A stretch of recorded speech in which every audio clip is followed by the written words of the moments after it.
Having that hunger and that drive, it keeps me pushing, and the team keeps me pushing. So, that's all I could really ask for. You mentioned being a mentor to sort of the younger guys coming in that are kind of filling in like your shoes a few years ago. So how do you go about being a leader for them and being a mentor in that aspect?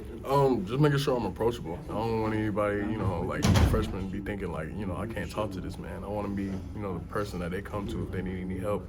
Because I remember when I was younger, I had Led, I had Tyler Clark, I had Michael Barnett, and Julian Rochester, who's thankfully still here. And, I had those guys to call on and lean on, and they helped me out. So, it means a lot to me, and I know if I do what I can, if help anybody that I can, it'll mean a lot to them. And hopefully they'll pass on the chain. So, definitely, it's definitely a ball rolling effect. So, Jordan, can you talk about the energy you bring? I mean, we see some of those videos, and it looks like you're always having fun out there. Is that kind of part of your role, and are there times you kind of push yourself to be lighthearted to kind of keep everybody light when it gets heavy and hard over there? Definitely. I say if I'm not having fun with it, I'm done with it. So, I try to bring it every day, try to have fun. Because, life is hard. Life is hard enough, and, you're not having fun. You always try to keep a smile on your face.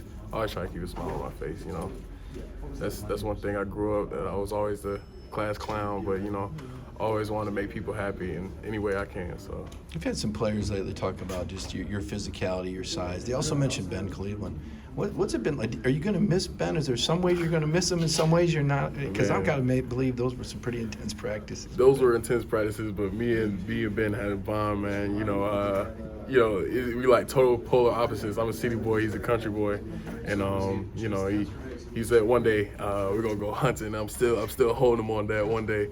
But, I miss Ben. He's a great guy, and I know he's going to excel in Baltimore. What about your other tackles, Jalen and Devontae? To have those guys, there, it just seems like such a group of talent. Do you guys push each other, and how does that work? Definitely. Devontae, the whole D-line pushes each other. Coach Scott been out for about 2 weeks now, and, we run, like, player-led practices and everything.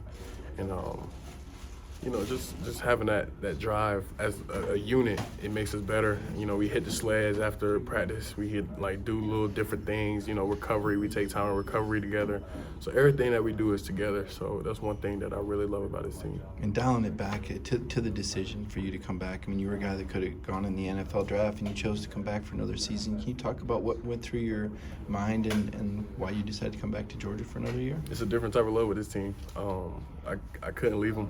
It was an easy decision, but, I couldn't leave this team, and, I just wanted to maximize my value and do anything I can. I felt like I left a lot on the table, and I felt like a lot of my teammates left a lot on the table. That's the reason why Devontae came back. And, when I have Devontae, it's an easy decision. We like peanut butter and jelly. So the first game's in Charlotte. Does it almost seem poetic that you're back and the first game's going to be? Yeah, I never would have thought. And then the fact that we're playing Clemson is pretty cool. I'm really excited about Charlotte. I know my family is. That's the reason why I'm mainly excited, is because my family, they'll be able to see me, and I'll be able to be close to the hotel, and they can see me in the hotel, and they can see me at the game. You're from North Carolina, and your name's Jordan. I mean, were you a basketball guy first? I mean, I got to ask you. I still got it on me. So, I'm a little rusty, but, if I work at it, I could get back to where I was. Did you ever think was that going to be your sport, and when did football become the game? Sophomore year in high school. I transferred to Mallard Creek, and it was like, why not give football a try?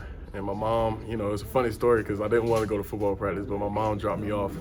She was like, just get in the car and take your shoes. And I was like, all right, where are we going? She dropped me off at practice. And I was like, man, I guess I got to play football now. So, if it wasn't for her, I wouldn't even be in this position. So, shouts out to my mom. You rode over with JT. How well have you gotten to know JT? And some of the guys say he's a little different. How would you describe JT for those of us that don't know about the scenes? JT has Cali swag. He has a turtleneck and a blazer. He's a smooth dude, and I love JT. We in the same lift groups. We play golf together, so it's definitely nice to get to know JT, and he's a great addition to the team.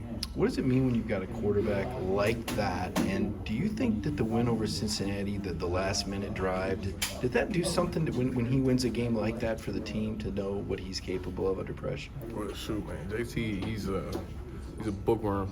I see JT late nights in the facility. He's just in there studying and watching film. So, you know, he's definitely prepared for the moment. And I went, you know, I don't know if it's a clutch gene, but he definitely got it. And I definitely think that JT's going to take us far. Some people ask about sack numbers, and I know I've heard you talk about how you want your linebackers to clean up, but what is the philosophy for a nose, and is it important to get sacks to you this year? Definitely, I definitely take what I can get, but you know, I put myself in a position where I care about the linebackers more. You know, I try to keep them free because, you know, they're more athletic than I am. They could get, you know, they're smaller. They could get through the holes better than I could. And I just want to make sure they're free to make plays. You know, obviously I want to do the best I can in my aspect, but, you know, I want to make sure that they're doing their best too. Does that mindset take time to evolve? To maybe come in wanting to put up big numbers? I mean, does the evolution of your sort of mental part of the game sort of affect that mindset? Honestly, it's I feel like I've always been this way. You know, always put others first. And, you know, that's a good tribute to have as a person. I definitely think that I learned that from my mom, because my mom was always the person who put everybody first and then worry about herself later. And, you know, it's just, you know, in all aspects of life, you know, if somebody needs a ride home, like, you know, I'll be like, you know what, I got you, come on. And, you know, just little things like that take you far. And, you know, I want to be the best person I can be, not the best player I can be. Coach Martin's ready in that room.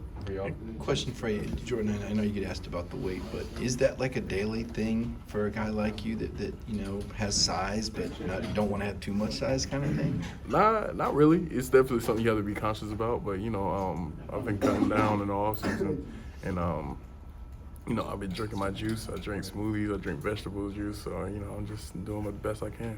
That's great.